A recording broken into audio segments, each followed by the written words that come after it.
Hey everybody, welcome to another episode of WOD Doctors. In this video, I'm going to quickly address why you might be craving peanut butter. And I'll talk briefly about food cravings and relation to nutrient deficiencies as well. So, I think a lot of people have heard things before along the lines of if you're craving something, it might be a sign of some kind of nutrient deficiency. I think the most famous one is the idea that if you're craving chocolate, you have a magnesium deficiency. And there's a lot of related craving explanations along those lines also. Now, I'm the first to say that the idea of this, the science of that, is a little bit dubious. It usually is a little bit dubious because for the average American, with the average American's diet, if we were actually in some kind of nutrient deficiency and craving of food related to that, I say almost everybody who's on the average American's diet is probably would actually be craving the hell out of some fruits and vegetables, because the average person's diet has little fruit and no vegetable at all. So as we go into this conversation, it's important we all understand that it's probably a little bit shaky in terms of the science for how connected is craving to nutrient deficiency. Now, that said, there is some really interesting research that does connect some things together, and specifically in terms of peanuts and peanut butter. So, in endurance athletes, studies have shown that cortisol levels can be normalized by the inclusion of beta-sitosterol in the diet. Now, what the heck is that?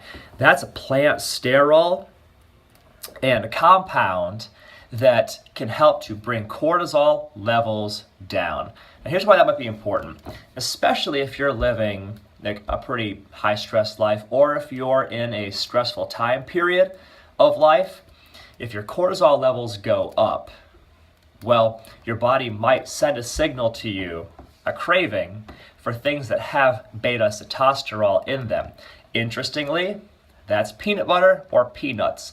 Small serving of peanuts or peanut butter has 10 to 30 milligrams of beta-sitosterol in it, and by consuming that peanut butter or peanuts, it addresses that nutrient deficiency, your heightened need for that nutrient. So that may be an explanation for it. So you can actually supplement beta-sitosterol with an over-the-counter supplement. So consider supplementing that. Consider supplementing with 60 to 120 milligrams of beta-sitosterol and see if that doesn't address the craving that you have for peanut butter. Especially if you're on a clean eating diet and you're trying to break the addiction to sugar, you're trying to lean out as fast as possible, it would be helpful for you to leave the peanut butter behind, because I haven't found yet the peanut butter that doesn't include sugar in the ingredients list. And in terms of leaning out, peanut butter isn't as effective a leaning out food. Not a bad food. It depends what you're looking to achieve, what your goals are. If your goal is to add mass, bulk up a bit, in those situations, then having the peanut butter is very helpful.